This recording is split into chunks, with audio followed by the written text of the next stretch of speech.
Vous avez certainement dû remarquer ces grandes lignes droites sur la carte de l'Afrique, et vous vous dites, mais comment se fait-il que des frontières géographiques puissent être aussi droites? Oui, parce que bien souvent, une frontière va suivre un fleuve, une montagne, une rivière. Mais là, non, la réponse est toute simple, on a pris simplement une règle et un crayon, et on a tiré des longs traits. C'est le résultat de la conférence de Berlin qui a débuté en 1885. Toutes les puissances européennes sont autour de la table et elles se partagent l'Afrique. Ils ouvrent une grande carte du continent et ils disent ici ce sera à toi et ici ce sera à moi. On prend une règle et un crayon et on trace des frontières sans penser un instant aux millions de personnes qui vivent sur ces territoires depuis des milliers d'années et qui ont déjà depuis longtemps des frontières étatiques, des frontières de royaume ou des frontières culturelles. Il ne s'agit pas de construire un pays cohérent et viable, non, il s'agit simplement d'exploiter toutes les richesses du sol. Prenez l'exemple ici de la Gambie, qui est une longue bande de terre qui est enclavée dans l'immense Sénégal. La Gambie est un pays de 320 km de long sur à peine 40 km de large avec 2 millions d'habitants. L'Angleterre s'était installée depuis longtemps à l'embouchure du fleuve Gambie. Ils ont fait un pays le long de ce fleuve parce que c'était très utile pour transporter les marchandises. Et tout autour, c'est le Sénégal qui a été colonisé par la France et jamais l'Angleterre et la France ne se sont entendus pour résoudre ce problème vraiment absurde.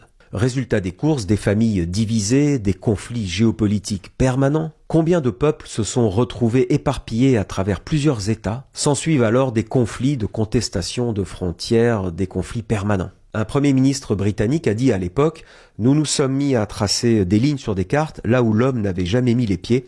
Nous nous sommes partagés des montagnes, des rivières et des lacs, gênés seulement par le fait que nous ne savions pas exactement où c'était. »